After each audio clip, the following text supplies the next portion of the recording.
Margaret stood in front of her closet, staring at the rows of clothes packed so tightly they barely moved on the hangers.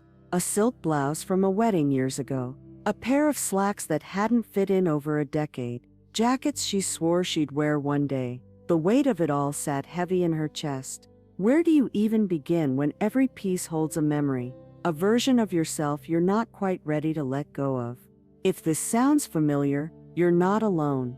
Our closets often tell the story of our lives, filled with chapters of who we once were, but not always reflecting who we are today. And yet the idea of decluttering can feel overwhelming, even impossible.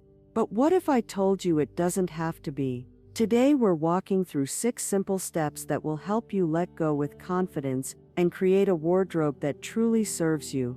And it all starts with a shift in perspective. 1. Acknowledge the emotional attachment. Margaret reached for a pale blue cardigan tucked deep in her closet. The fabric felt thin, worn from years of washing, but she couldn't let it go. It wasn't just a sweater, it was the one she wore the last time she danced with her late husband Frank, in the living room on a rainy afternoon. Letting it go felt like erasing a moment that still lived inside her. If you've ever held on to a piece of clothing, because of the memories woven into it, you're not alone. Clothes are more than fabric. They're reminders of past versions of ourselves, of love, of loss, of places we've been, and people we've known. And that's why decluttering isn't just a task, it's an emotional journey. But here's the truth. Letting go doesn't mean forgetting. You can honor the past while making space for the present. Try this. Pick 1 or 2 sentimental items to keep, but instead of hiding them away in a closet, display them in a way that brings you joy. A shadow box, a memory quilt, or even a dedicated shelf can turn these pieces into beautiful reminders rather than sources of clutter. And for the rest, give them a second life. Donate a beloved coat to someone who needs warmth, or pass along a cherished dress to a granddaughter who will give it new memories. Margaret did this with her cardigan, choosing to tuck it into a box of keepsakes instead of keeping it among everyday clothes. That simple shift made her feel lighter, not like she was saying goodbye, but like she was making room for who she was becoming. Decluttering doesn't have to be about loss, it can be about love, renewal, and choosing what truly serves you now. 2. The joy check method. Margaret's friend Ellen was always effortlessly put together. One afternoon, over coffee, Ellen shared a secret. "I never keep anything in my closet that doesn't make me feel good," she said. "If I put it on and don't feel like myself, it goes." Margaret laughed. "Well, if I did that, half my closet would be empty." Ellen grinned. "Exactly. The truth is, most of us keep clothes that we don't love, things that are too tight, too loose, too scratchy, too outdated, or just plain uncomfortable. We convince ourselves that someday we might wear them again. But how many some days have already passed? Margaret tried this method and was shocked. The heavy, structured blazers from her working days, they made her feel restricted. A floral dress she thought she loved, it no longer fit her body or her style. She realized she had been keeping clothes for a past version of herself, not the woman she was today. Instead of feeling guilt over letting things go, she felt relief. She was curating a closet for her current life, one filled with pieces that made her feel comfortable, stylish, and at ease. That's the magic of decluttering. It's not just about what you remove, it's about what you gain. A wardrobe that truly reflects you.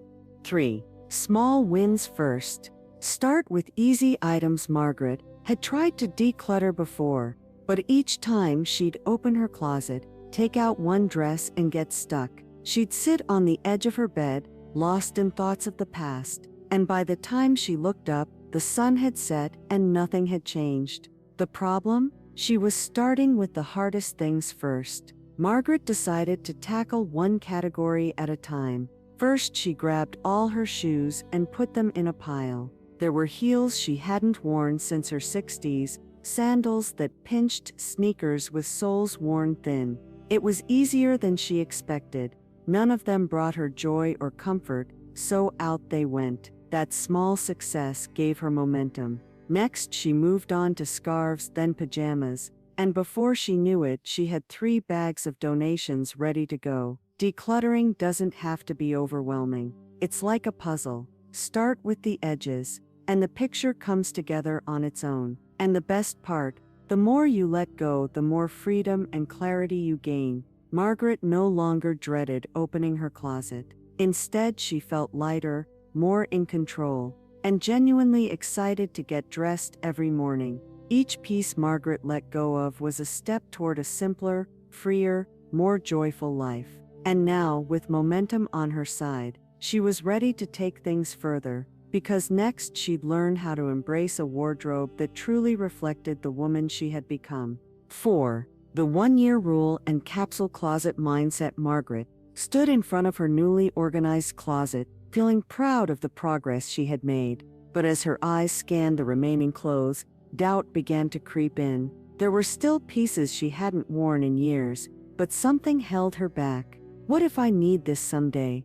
The fear of letting go was real. Ellen's words from their coffee chat echoed in her mind. If you haven't worn it in a year, you probably won't wear it again. Margaret sighed, grabbed a blazer she used to love, and tried it on. The fit was wrong, the fabric stiff, the style outdated. She hadn't worn it in over 3 years, yet she kept it just in case. But just in case had never come. Here's a simple truth: if an item hasn't been worn in a year, it's time to reevaluate why it's still there. As Margaret cleared out her closet, something clicked. Her wardrobe should reflect her current life, not the past. She embraced the capsule wardrobe mindset, keeping only pieces she truly loved and wore often. And just like that, the what-if clothing, things kept for a version of herself that no longer existed, began to disappear. 5. Creating a closet that reflects your current life. Margaret sat on her bed,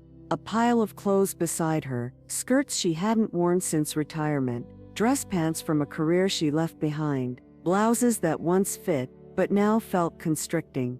A closet full of memories, but not of her present self. This was the hardest part, letting go of clothes from past versions of herself. It's something we all face. Clothes from when we were younger, thinner, working, or living a different life. They whisper, "You used to wear me. You used to be this person." But here's the thing, we are still evolving. Margaret realized she didn't need a closet filled with maybes. She needed a wardrobe that fit her now, her body, her lifestyle, her confidence. Margaret let go of the work blouses and outdated formal wear. She kept soft fabrics, flowing dresses, and easy-to-layer pieces. She found her new signature style, one that made getting dressed joyful, not stressful. That's the beauty of decluttering. It's not about getting rid of everything, but about curating a wardrobe that truly serves you. 6. Organizing for ease and maintenance.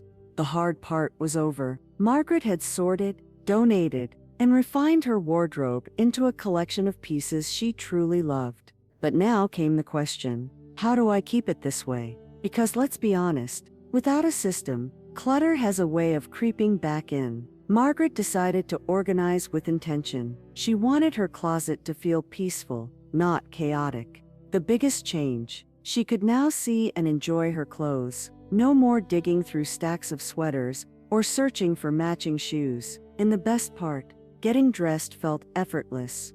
No more frustration, no more clutter, just a space that reflected her best, most confident self. Margaret took one last look at her closet. What once felt overwhelming was now a space of clarity, ease, and joy. Every piece inside had a purpose, a place, and most importantly, a reason to stay. Decluttering wasn't about losing pieces of herself. It was about choosing what truly belonged in her life now. Look at you, closet conqueror, decluttering queen, absolute legend. You just kicked years of clutter to the curb and made room for a wardrobe that works for you. Feels good, right? Now tell me, what was the hardest thing to let go of? Drop it in the comments, and let's swap stories. We're in this together.